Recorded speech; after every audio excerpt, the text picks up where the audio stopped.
Let's create together this kind of portal that will allow you to create a portal where a cube exists in one reality but not in another one.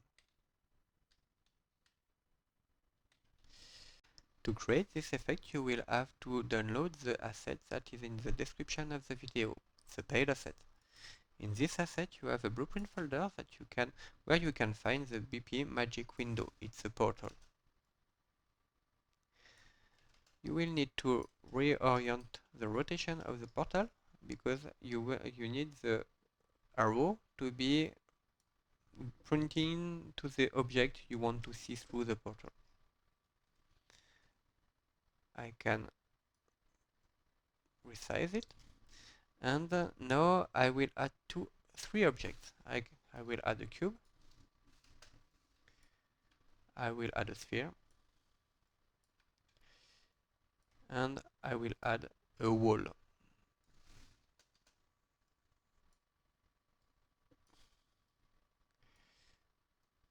Like this. I will activate the simulation of the physics on two objects, and I will leave this one without physics. Now, if I want to see them only when I go through the portal, I need to do some configuration. Here you can see on the magic window you have some configuration to do. Here you have a magic actors. You can click 3 times on plus, and here with the pickup system you can select your actors. Perfect. And now you will have to add a stencil filter. The stencil filter is a value that you can choose between 1 to 255. You can choose it as you want. I will take the value 12. No, it's not finished. We will have to drop some actor component on this. If you click here on add, you can look for magic, and here you can see IEC magic component. You have to do the same for all your actors, and this one also. Magic component. The magic component is here. Here. So you can also drag and drop on your actor. It's not finished. We have a last thing to do. Here we will have to put some materials on our cubes. In the content folder, here you have the material folder and magic folder. And here you have the magic material that will allow you to have the effect you need. For now, if you play, nothing is happening. The magic will be in this material. So you can create your own material, like an instance of this material. You can create material instance. And here, if you open it, you can have here some configuration. The first you will need is the visible one. You will have to put it to 1. Then you will have to select the color you want. For example, blue for me. I want also this to be metallic. It will be okay for me. And last thing is very important to do is here to activate the stencil value and to put exact the same value here, 12, than the one on the magic window here. It's fast ready, but the last thing you have to do is to put this to 0. When you will put this to 0, the object in which you have dropped your magic material will disappear. And now your system is ready. If you click on play, as you can see, you can see your cube here. You have your ball here. But if you go back here, they doesn't exist anymore. You can also do like this. Why the stencil value is very important is because here you can see another cube that is somewhere here. Sorry, I need to find it. Here. And here you have a material on it. I will close this one. and the material of this cube, if I go there, is a stencil 1. I give you the advice to rename all your instance with the stencil value you have put on, so it will be more easy to manage your project. And as soon as the one is here, this magic window will filter only the one and not the other. Mine here is 12, but if I put it to 1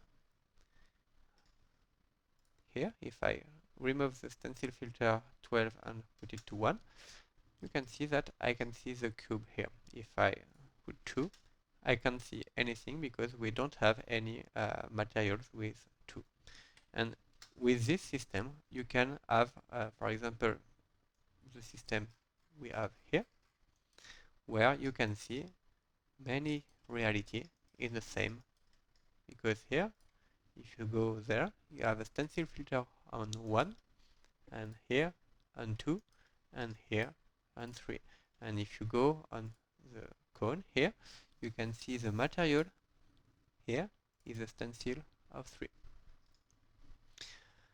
You can use all of this with players, like skeletal mesh here, and with physical objects and other kind of objects. You are now ready to create this kind of strange reality where the reality can be twice or maybe more than twice.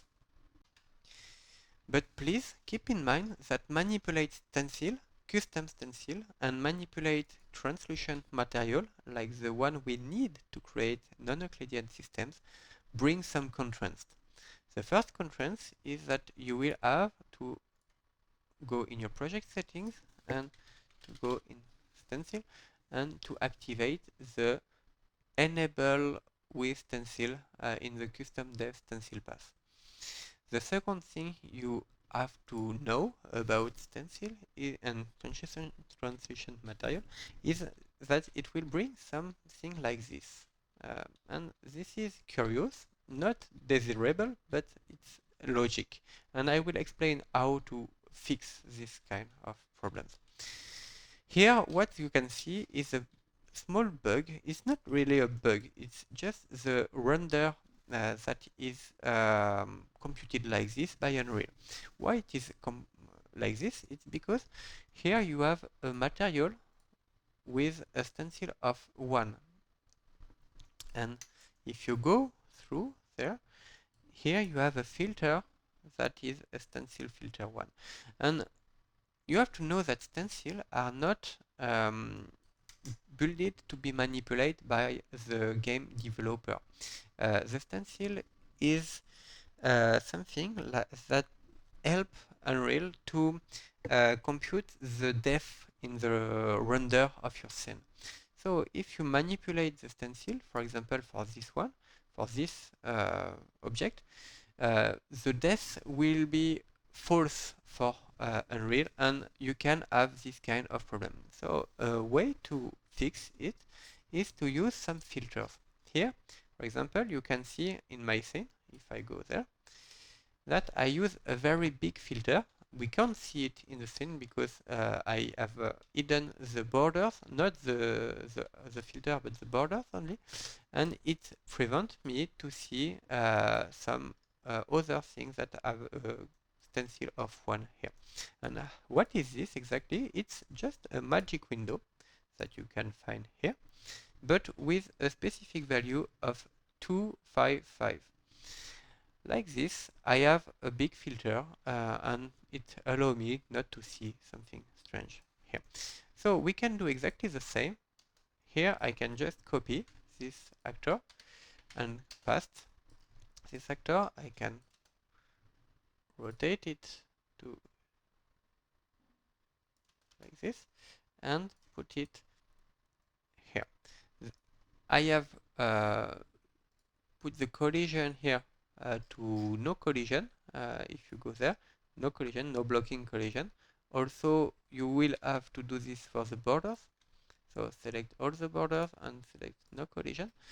And now, if you there and go here, you can see the bug has disappeared, because it's not a bug, it's just something to understand. A last thing you have to know about translucent material is that translation material is translucent. So you can't do everything you want with a translation material. Look at this, for example. Here you can see that you see the other material from this object through this one. It's why you cannot do everything you want with translucent material. You will have to design your game in a way that it is the better to hide a lot this kind of problem. So I hope this tutorial has been helpful for you. Keep in mind also that I think you can't use this with Lumen, because Lumen is computing the light on the objects in a specific way that I think is not compatible with non-Euclidean system like this one. Keep in mind that there is another tutorial that will show you how to use the Copperfield system. The Copperfield system will help you to create this kind of effect where you have a big wall, and here you go, and the wall is a little bit shorter, and for example here you have also big columns, and here you have all of this in transform. So let's go.